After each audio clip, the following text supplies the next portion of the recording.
This is going to be a comprehensive guide to let you know everything you need to know about the second boss of the Sunken Temple, the Festering Rot Slime, and how to easily beat him. After clearing the first boss, head back to the entrance of the raid. Don't forget to repair here before continuing on down the open hallway to your right. You'll have to clear some more trash before we can get into fighting the Rot Slime. Make your way through the trash till you come to a few sets of stairs, one after another. Once you've made it up to the stairs, you'll see a long hallway split to your left and to your right with no trash mobs. This is the arena where we'll be fighting the Rot Slime. You might want to head back down the set of stairs just behind you so you don't accidentally pull him before your raid's ready, as he's padding around this hallway constantly. Get buffed up below the last set of stairs at the flat platform and make your way back to the hallway once you're ready for the pull. The Festering Rot Slime is one of the tougher bosses in the raid. This fight has a few more mechanics than the first, and as the tank you'll have to kite the boss around the hallway for the majority of the fight. Not to mention the constant raid-wide damage going out, making it tough on healers to keep everyone topped up and dispelled. Getting into the mechanics of the fight, the Rot Slime has 4 main abilities, with 2 main phases, that he switches back and forth between. For the main phase of this fight, which we will call Phase 1, the slime will be chasing the raid around the hallway and gaining speed thanks to his first ability, Slime Time.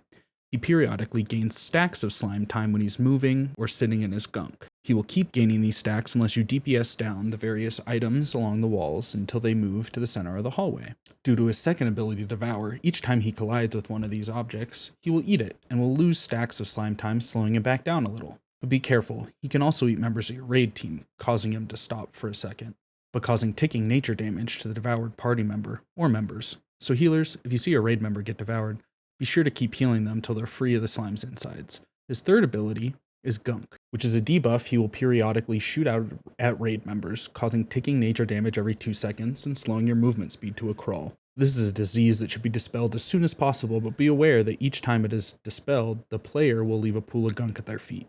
Choose a side that you want raid members to stay near and try and get as close to the side walls of the hallway before you are dispelled.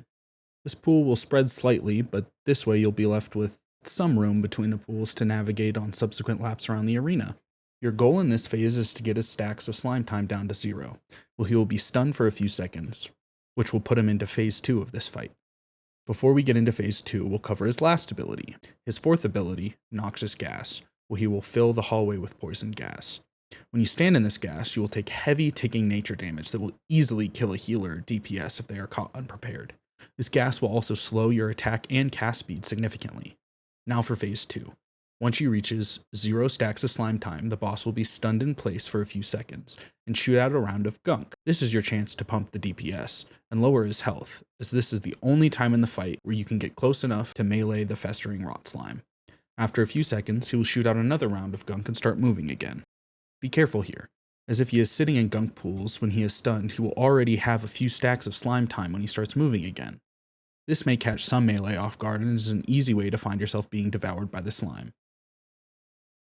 That's all for mechanics of this fight, so let's jump into a little strategy to help you clear this boss without too many wipes. Ranged DPS are heavily favored in this fight as their uptime on the boss can be significantly higher than melee DPS. But don't kick all the warriors and rogues out of your raid comps just yet.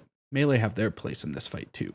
Our main strategy in this fight was to have all ranged and healers on one side of the wall together, healing and DPSing the boss, while we split our melee into left and right groups. I hear you, but the melee can't hit the boss for 80% of the fight. That's perfect. There's a whole other mechanic that melee DPS are great at, DPSing the items along the side walls for the boss to devour.